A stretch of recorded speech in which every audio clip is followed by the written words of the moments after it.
What's going on, guys? Welcome back to the channel.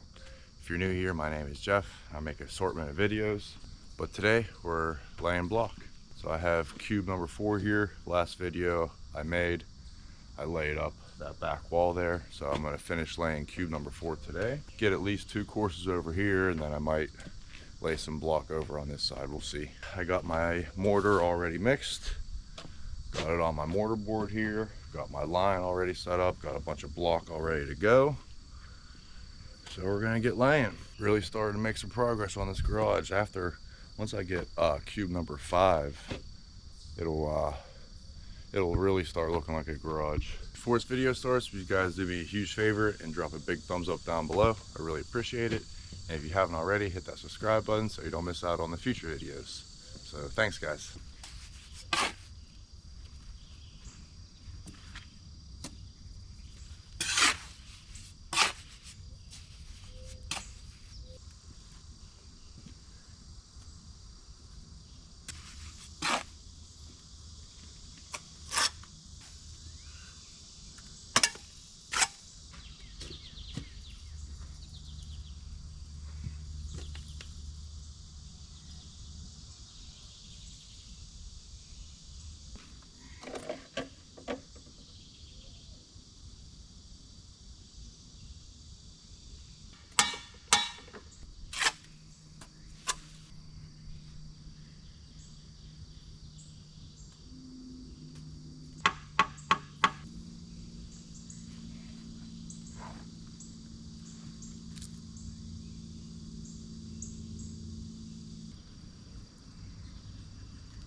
All right, yesterday I got this wall over here all laid up, 4 courses up. So I think I have like right around 15 block left out of cube number 4. So I'm gonna just start laying whatever I have left on the front here. No point in laying this side over here if I don't got a full course. I mean, I could lay it, but I'd rather just use them all up here on the front. So we're just gonna finish laying this cube.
All right, guys, got that cube pretty much all laid up. I got like 5 blocks left, but I'm just gonna stop here for now. Got this side pretty much all laid up, 4 courses above the pad. So got the front there, that front corner, got all of this. Got the back done now. So I just gotta do this side over here. So I think the next cube, I'll have enough to do these next 3 courses, and then I should have enough to do another course all the way around. So this next cube, cube number 5, should get me up to course number 5 all the way around, because I have about 20 block per course right here. Be 2 460, and then the rest I'll use to go all the way around. I'll need a few to do this front here too. So yeah, next cube will get me 5 courses all the way around. It looks like that's actually 9 courses up from the footer. Show you real quick. Looks like on the outside, this wall over here is starting to come together. This is what this wall back here looks like. So all starting to coming together, guys. But yeah, just another block video, another step on my garage. It's been a long way, and we're finally actually starting to make some good progress here. Starting to get excited to see this garage come together. If you've been following along with the journey, please drop a big thumbs up down below. Really appreciate it. And if you guys haven't subscribed already, make sure you hit that subscribe button so you don't miss out on the future videos. Still got a lot planned. And yeah, guys, hope you have a great day. Peace.